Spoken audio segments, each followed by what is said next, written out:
Hello guys! Ngayon ay magluluto tayo ng napakasarap na meatballs at saka vegetable salads. Unahin natin lutuin ang ating meatballs. Titimplahan natin siya ng isang itlog, kalahating kilong karne na giniling at saka carrots na giniling na may sibuyas at leeks. At isang itlog lang syempre.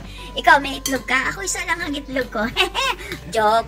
Anyway, lagyan natin siya ihalo lang natin ito. Pagkatapos lagyan natin siya ng granules garlic. Mga isang kutsara to guys. Pero ako kasi hindi ko na kinukutsara. Basta ni-sprinkle ko lang. Patansya-tansya lang. Siyempre, kagaya ng pagtatansya ng pagmamahal mo. O siyempre, o diba?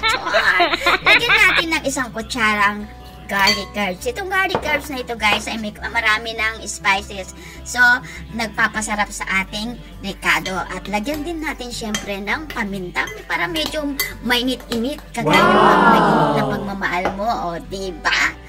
At pagkatapos lagyan mo ng kalahating cup ng flour. At, pero mas maganda rito guys, alam nyo kung ano, yung cornstarch na lalong magpapakrunchy ng ating bola-bola. Kaso this time wala Naku, na-off pala yung camera ko, guys. Sorry, hindi ko napakita kung paano ko nilagay yung aking pinipirito na bola-bola. Actually, napulay na naman siya na.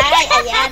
Guys, actually, gumamit ako ng 2 kutsara dito para magawa ko yung meatballs. At sinasawsaw ko yung kutsara dun sa mantika para hindi magdikit yung bola-bola. At ito guys, siguradong magugustuhan ng mga anak nyo ito o mga apo natin kasi napakasarap nito. Ayan, tingnan nyo. Luto na po siya. Ngayon, ilagay natin sa paper towel para sipsipin yung mantika para hindi siya masyadong mamantika guys. Ayan. At tingnan ninyo kung paano ang aking ginawa. Ganun lang din ang gagawin nyo. Kaya ano ba yan? Nabubulol na ako. Alam ko naman guys, alam nyo ding lutuin ito at siguradong alam nyo rin kung paano kayo gumawa ng bola-bola.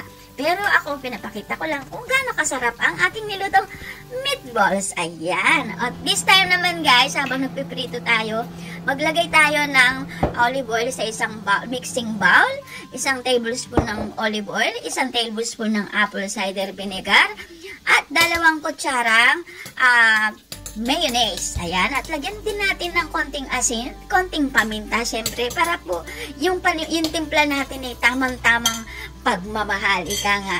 Ayan.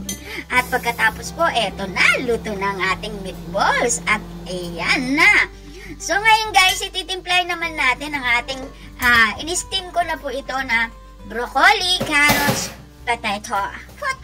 Ayan. At imimix lang natin siya ng ganito, guys. At napakasarap nito, guys. Ito po ay maganda sa ating metabolism.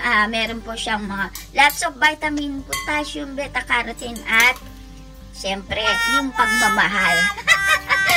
Ayan, eto na. Ipi-plating na po natin siya, guys. It's for sure, guys. Tao bang lamesa mo dito? Joke lang. At napakasarap nito, guys. I-try nyo po ito. At ano lang, affordable naman sa bulsa ito. Konti lang kung gusto mo ng kahit anong klaseng meatball. Pwede naman, pwedeng fish ball, pero chicken ball. At ito naman ay i-try nyo lang naman kung gaano kasarap itong niluto ko. Para sa akin kasi masarap siya dahil naubos ng partner ko ito guys. Sa totoo lang.